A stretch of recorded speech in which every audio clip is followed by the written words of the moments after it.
Hola festibuleros, hoy os traemos la guía definitiva para subtitular tus cortometrajes, un tutorial en el que aprenderás cómo crear subtítulos en un archivo SRT. Para ello vamos a dividir este tutorial en tres partes. 1. Los principios básicos para subtitular, en donde veremos las consideraciones y normas para subtitular correctamente. 2. Las ventajas del formato de subtítulos SRT, ya que existen una gran cantidad de formatos para hacer subtítulos, pero te diremos por qué elegimos el archivo SRT como formato ideal. Y 3. Cómo usar un editor de subtítulos. En nuestro caso, utilizaremos el programa gratuito Aegisop, que puedes descargar usando el link que te dejamos en la descripción. ¡Vamos a ello! El subtitulado presenta normas o principios básicos para que funcionen correctamente al ser incluidos en un vídeo.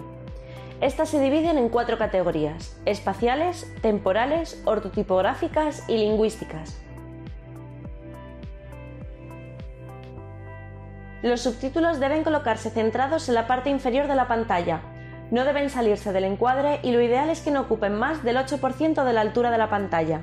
Si esto lo traducimos a píxeles en un vídeo en Full HD en la que la proporción es 16:9 sería unos 70 píxeles, pero hay que tener en cuenta que nada de esto se puede prefijar en un archivo SRT. Todos estos aspectos tendremos que configurarlos en el reproductor de vídeo que vayamos a usar. Un subtítulo jamás debe llevar más de 2 líneas de texto. Esto es una regla de oro. Si hay 2 personajes hablando simultáneamente, se les reserva a cada uno una línea. El máximo de caracteres debe ser 35 por línea, por lo tanto sería un máximo de 70 caracteres si son 2 líneas de texto.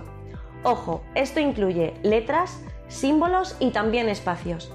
Además, al emplear 2 líneas siempre hay que dejar la línea superior más corta con respecto a la inferior.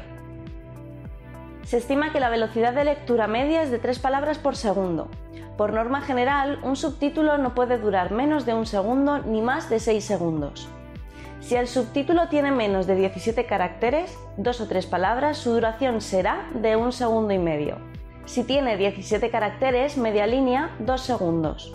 Si tiene 35 caracteres, una línea, 3 segundos. Si tiene 52 caracteres, una línea y media, 4 segundos. Y si tiene el máximo de 70 caracteres, es decir, 2 líneas, 5 segundos. Además del tiempo que debe durar, es importante el momento en el que aparecen y desaparecen los subtítulos.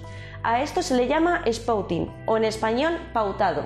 Los subtítulos deben aparecer en el momento en el que comienzan a hablar los personajes, teniendo cuidado de no adelantar información.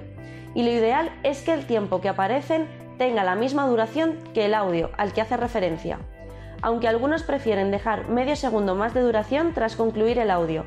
Si deseas realizar esto, debes evitar que interfieran los próximos subtítulos o los retrase. Y por último, un aspecto temporal importante es que el subtítulo debe ir al ritmo del cambio de plano y de escenas del cortometraje.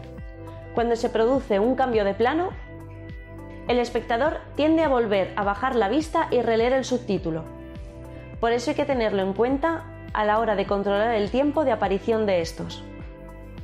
En este apartado vamos a ver cómo y cuándo colocar signos de puntuación, usar mayúsculas, cursivas y todo lo relacionado al estilo de las letras. Al final de cada frase hay que cerrar con un punto, nunca con coma, aunque el personaje prosiga con su discurso. En los signos de interrogación y exclamación hay que respetar su naturaleza, dependiendo del idioma. En español se deben abrir y cerrar, a diferencia del inglés en el que solo se cierra. Además, al lado de estos signos no debe colocarse un punto, solo es necesario dejar un espacio para separar frases.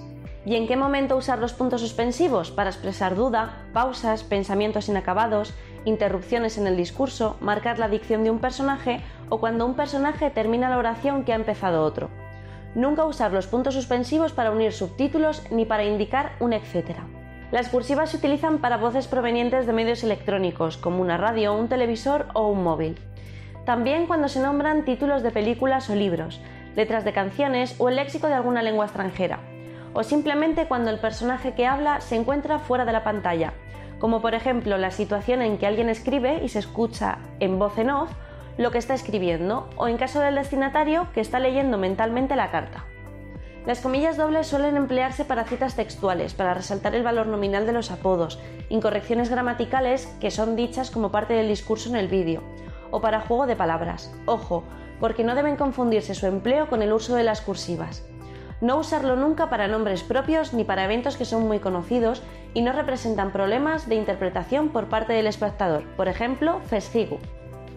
Las mayúsculas solo se usan para el título del vídeo, así como los textos que aparezcan en la imagen, como en el caso de las pancartas, titulares de periódico y cualquier medio gráfico que sea relevante para el vídeo.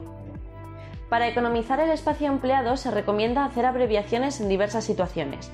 Las más comunes son las siguientes.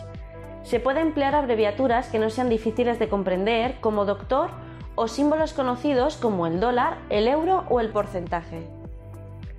Los números se deben escribir en letras del 1 al 9 y del 10 en adelante en dígitos. También se escribe en dígitos el número de portales o habitaciones, días del mes, años, medidas acompañadas de la unidad de medida abreviada. Para indicar horas, lo preferible es usar cifras separadas por 1 o 2 puntos y preferiblemente en formato de 24 horas, sin incluir PM o AM. Otro de los grandes retos del subtitulado es la abreviación del discurso, sintetizar lo más importante. Para ello existen dos tipos de reducción, la reducción parcial y la total. Veamos cuándo emplear cada una de ellas. Reducir o reemplazar los nombres propios de personajes si se repiten constantemente o si hacen una referencia visual explícita. Eliminar adjetivos calificativos si se sobreentienden. Eliminar el sustantivo si el adjetivo funciona solo. Comúnmente se elimina todo cuando varias personas intervienen y se produce un solapamiento. O también cuando aparecen elementos superfluos como muletillas o palabras que no aportan información relevante. Los más comunes son los siguientes. Eliminar repeticiones o elementos redundantes en respuestas. Eliminar elementos retóricos con valor enfático. Eliminar adverbios o adjetivos de cantidad.